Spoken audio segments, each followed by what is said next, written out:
ఓం శ్రీ వరలక్ష్మియే నమః. లక్ష్మీ అమ్మవారికి ప్రీతికరమైన శ్రావణ మాసంలో ఉప్పుతో కొన్ని పరిహారాలు గనక మనం ఇంట్లో చేసుకున్నట్లయితే లక్ష్మీదేవి మన ఇంట్లో స్థిర నివాసం ఉండటానికి అవకాశం ఉంటుంది. ఆ పరిహారాలు ఏమిటి అనేది చూడబోయే ముందు మీరు గనక నా వీడియో ఫస్ట్ టైం చూస్తున్నట్లయితే ప్లీజ్ సబ్స్క్రైబ్ మై ఛానల్. ఉప్పు అంటే మనకి లక్ష్మీదేవి స్వరూపమే ఉప్పు అని మన హిందూ ధర్మంలో చెప్తారు. ఎందుకంటే ఉప్పు అనేది సముద్రం నుండి పుడుతుంది. సంపదలకు దేవతలే అయిన లక్ష్మీదేవి కూడా సముద్ర గర్భం నుండే జన్మించింది కాబట్టి శ్రావణ మాసంలో లక్ష్మీదేవి భూమిపై తిరుగుతూ ఉంటుంది. ముఖ్యంగా ఈ శ్రావణ మాసంలో ఎవరైతే లక్ష్మీ వ్రతాలు లేదంటే లక్ష్మీ అమ్మవారికి పూజలు ఆచరిస్తారో అలాంటి వారి ఇళ్లల్లో లక్ష్మీదేవి స్థిర నివాసం ఉంటాను అని చెప్పారంట. అటువంటి లక్ష్మీ అమ్మవారికి ఏ చిన్న పూజ చేసినా సరే, లక్ష్మీ అమ్మవారికి ప్రీతికరమైన ఏ వంటలైనా చేసి నైవేద్యం పెట్టినా సరే అమ్మవారు ప్రీతి చెంది వాళ్ళ ఇంట్లో తిష్ట వేసుకొని కూర్చుంటారు. అటువంటి లక్ష్మీ అమ్మవారికి ఎంతో ఇష్టమైన కల్లు ఉప్పుతో మీ ఇంట్లో కొన్ని పరిహారాలు చేసుకుని చూడండి. ఎలాంటి మార్పులు వస్తాయో మీరే ఊహించలేని మార్పులు వస్తాయి. అటువంటి అదృష్టం కలిసి వస్తుంది. అమ్మవారికి ఈ పరిహారాలు కనుక చేసినట్లయితే అమ్మవారు మన ఇంట్లో తిష్ట వేసుకుని కూర్చుని మనం చేసే పూజలు వీక్షిస్తూ మనం పెట్టే నైవేద్యాలను అమ్మవారు ఆరాగిస్తూ ఎంతో సంతోషపడి మన ఇంటికి వరాల జల్లును కురిపిస్తారు. అటువంటి అమ్మవారు కరుణించాలి అంటే మనం కొన్ని పరిహారాలు చేయాలి. అవి ఏమిటి అంటే, కల్లుప్పు ఎక్కడ ఉంటుందో అక్కడ లక్ష్మీ అమ్మవారు ఉంటారు. అటువంటి కల్లుప్పుని ఈ పౌర్ణమికి లోపు కనుక ఒక గాజు గిన్నెలో లేదు అంటే ఒక మట్టి ప్రమిద, పెద్దది మూకుడు లాంటి మట్టి ప్రమిదలో తీసుకొని, ప్రమిద అనరండి దాన్ని మూకుడు అంటారు, మూకట్లో కల్లుప్పును వేసి మీ పూజ గదిలో లక్ష్మీ అమ్మవారి ఫోటో దగ్గర పెట్టి పసుపు, కుంకం, అక్షంతలు, పూలతో లక్ష్మీ అమ్మవారి స్వరూపంగా కనుక పూజించినట్లయితే, అలా పూజించేటప్పుడు మొదటిగా మనం ఉప్పును లక్ష్మీ అమ్మవారి ఫోటో ముందు పెట్టగానే పద్మాసనే పద్మకరే సర్వలోక పూజితే నారాయణీ ప్రియే దేవి సుప్రీత భవ సర్వదా లక్ష్మీం క్షీరసముద్ర రాజతనయాం శ్రీరంగదామేశ్వరీం దాసీభూత సమస్త దేవవనితాం లోకైక దీపాంకురం శ్రీమన్మత కటాక్ష లబ్ధ వైభవ బ్రహ్మేంద్ర గంగాధరాం త్వాం త్రైలోక్య కుటుంబినీం సరసిజాం వందే ముకుంద ప్రియాం. ఓం శ్రీ లక్ష్మీదేవ్యై నమః. ధ్యాయామి, ధ్యానం సమర్పయామి, ఆవాహయామి, ఆసనం సమర్పయామి అనుకుంటూ 3 సార్లు ఈ మంత్రాన్ని జపించుకోవాలి. ఇలా శుక్రవారం కనుక చేసినట్లయితే చాలా మంచిది. అలా చేసిన తర్వాత శనివారం నాడు ఉదయాన్నే ఆ ఉప్పుని తీసేసి చెట్టు మొదట్లో కానీ లేదు అంటే ఎవరైనా తొక్కని ప్రదేశంలో వేసేయాలి. లక్ష్మీదేవి అనుగ్రహంతో మీ ఇల్లంతా డబ్బుతో నిండిపోవాలి అంటే ఈ శ్రావణ మాసంలో ఏదైనా ఒకరోజు తలస్నానం చేసి ఒక ప్రమిదలో నిండుగా ఉప్పు పోసి ఉప్పు మీద పసుపు, కుంకుమలు వేసి మీ బీరువాకి క్రింద భాగంలో ఇలా పెట్టండి. పెట్టి నేను ఇంతకు ముందు చెప్పిన మంత్రాన్ని చెప్పుకుంటూ ఒకసారి అమ్మవారిని ఆవాహన చేసుకోండి. అంతే, మీ బీరువాలో లక్ష్మీదేవి ఎల్లవేళలా కొలువై ఉంటుంది. లక్ష్మీదేవి ఉన్న చోట డబ్బు కష్టాలే ఉండవు. అతి త్వరలోనే మీ ఇల్లంతా డబ్బుతో నిండిపోతుంది. ఆర్థిక సమస్యలు అనేది మీ ఇంటిలో అసలు దరిచేరవు. ముఖ్యంగా లక్ష్మీ అమ్మవారికి ఈ పూజలు పౌర్ణమిలోపు వచ్చే శుక్రవారాలు కనుక చేస్తే చాలా మంచిది. లేదు అంటే మంగళవారం కూడా చేసుకోవచ్చు. గురువారం కూడా లక్ష్మీవారమే కాబట్టి ఆ రోజైనా చేసుకోవచ్చు. కల్లుప్పుతో ఇంకా కొన్ని పరిహారాలు చేసుకోవటం వలన మన మీద లేదంటే మన ఇంటి మీద ఉన్న దిష్టి దోషాలు కూడా పోతాయి. ఎందుకంటే కల్లుప్పుతో మనం ఒక 5 సార్లు 3 సార్లు చుట్టూ తిప్పుకొని ఎవరూ తొక్కని ప్రదేశంలో లేదంటే షింకులో కానీ వేసేసి నీళ్లు వదిలేసేయాలి. అలా చేసుకోవటం వలన తరచూ మన మీద ఉన్న దృష్టి దోషాలన్నీ పోతాయి.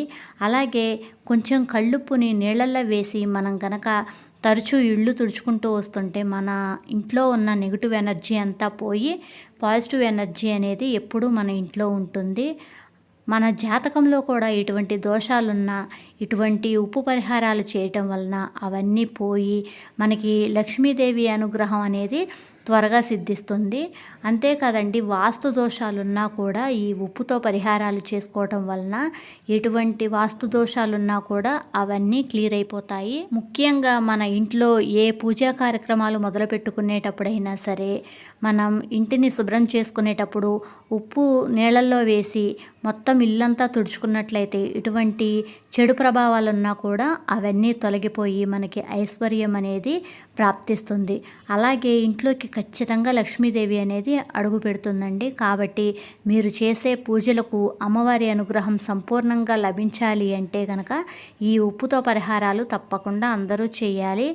అంతేకాకుండా వ్యాపారాల్లో నష్టాలు వచ్చేవారు, అది అనారోగ్య సమస్యలతో బాధపడేవారు ఈ వరలక్ష్మి వ్రతం లోపు, లేదు అంటే పౌర్ణమి గడియలు రాకముందు ఇలా గనక ఒక మట్టి ప్రమిదలో ఉప్పును నింపి పసుపు కుంకుమ పూలతో అర్చన చేసి ఈశాన్య దిశలో, ఇంటికి ఈశాన్య దిశలో, లేదు అంటే పూజ గదిలో లక్ష్మీ అమ్మవారి ఫోటో దగ్గర, బీరువా దగ్గర ఇలా మీరు ఎక్కడ వీలైతే అక్కడ ఉప్పును గనక పెట్టి లక్ష్మీ స్వరూపంగా భావించి అమ్మవారిని ఆవాహన చేస్తే ధనం ప్రవాహంలాగా పెరుగుతుందండి. ఇది వాస్తవం. ఇలా జరిగింది అని చాలామంది రుజువులతో సహా చెప్పిన వాళ్ళు ఉన్నారు.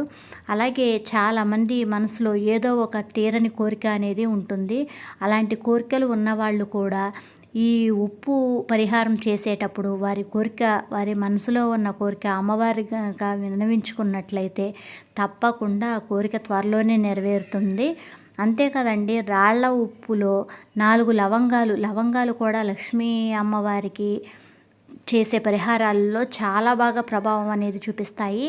4 లవంగాలు కూడా వేసి ఒకసారి అమ్మవారిని తలుచుకుంటూ మీ మనసులో ఉన్న కోరిక ఏదైనా బలంగా తీరని కోరిక కనుక ఉంటే ఆ కోరికను మీరు చెప్పుకొని ఏదైనా ఒక మూలన ఎవ్వరూ చూడకుండా, ఈ లవంగాలు వేసిన పరిహారం చేసేది మాత్రం ఎవ్వరూ చూడకుండా ఒక మూలన పెట్టి మీ మనసులో ఉన్న కోరిక చెప్పుకోండి. అతి త్వరలోనే ఎలా జరిగింది అని కూడా తెలియకుండానే మీ కోరిక అనేది నెరవేరుతుందండి. అంతేకాదు, కల్లుప్పుని ఒక చిన్న పేపర్లో కనుక కట్టుకొని మీరు ఎటువైపు వెళ్తే పర్సులో కానీ, లేదంటే మగవాళ్ళైతే జేబులో కానీ పెట్టుకుని వెళ్ళండి. మీరు చేసే పని ఎంత కష్టంగా ఉన్నదైనా సునాయాసంగా చేయగలుగుతారు. డబ్బు అనేది ఖర్చు అవుతుంది అనుకున్న పని కూడా డబ్బుతో సంబంధం లేకుండానే ఆ పని అనేది అయిపోతుంది. అలాంటి చాలా మిరాకిల్స్ జరుగుతాయండి ఉప్పు వలన. ఉప్పు చిన్న పాకెట్లో, లేదంటే జిప్లాక్ కవర్లో పెట్టుకొని పాకెట్లో పెట్టుకోండి. అలా చేసి చూడండి. ఈసారి మీలో ఉన్న మార్పు మీరే గమనిస్తారు. అంతేకాకుండా ఉప్పుని అప్పు ఎవరికి ఇవ్వకూడదండి. చాలా వరకు ఉప్పు అప్పు ఎవ్వరూ తీసుకోరు.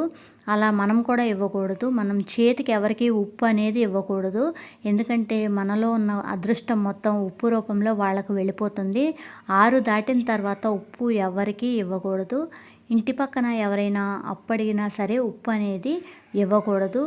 మైలు, అంటు, ముట్టు లాంటి దోషాలు ఏమన్నా వచ్చాయి అనుకున్నప్పుడు ఇల్లు శుభ్రం చేసేటప్పుడు తప్పకుండా కల్లుప్పు వేసి ఆ నీళ్ళల్లో ఇంటిని కనుక శుభ్రం చేస్తే ఇంట్లో ఉన్న నెగిటివ్ ఎనర్జీ మొత్తం పోయి పాజిటివ్ ఎనర్జీ అనేది వస్తుంది.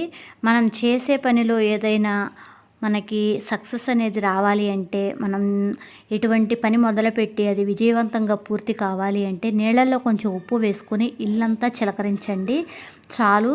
ఇలా చేస్తే కనుక మన మీద ఉన్న దృష్టి దోషాలు, మన ఇంటి మీద ఉన్న దృష్టి దోషాలు మొత్తం పోయి, దృష్టి దోషం పోవటం అంటే మనం చేసే పనిలో మనకి ప్రభావం అనేది కనపడుతుంది. విజయవంతమైన అడుగులు మనకి పడతాయి.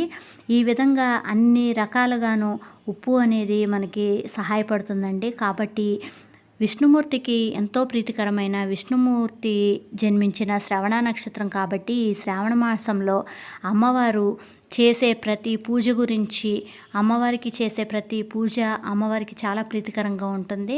కాబట్టి లక్ష్మీ స్వరూపమైన ఉప్పును కూడా ఈ మాసంలో మనం ఇలా గనక పూజించుకున్నట్లయితే మనం చేసే ప్రతి పని కూడా సక్సెస్ వైపు వెళ్తుంది. మీకు గనక ఈ వీడియో నచ్చినట్లయితే ప్లీజ్ లైక్ చేయండి, కామెంట్ చేయండి, సబ్స్క్రైబ్ చేయండి. Thank you for watching.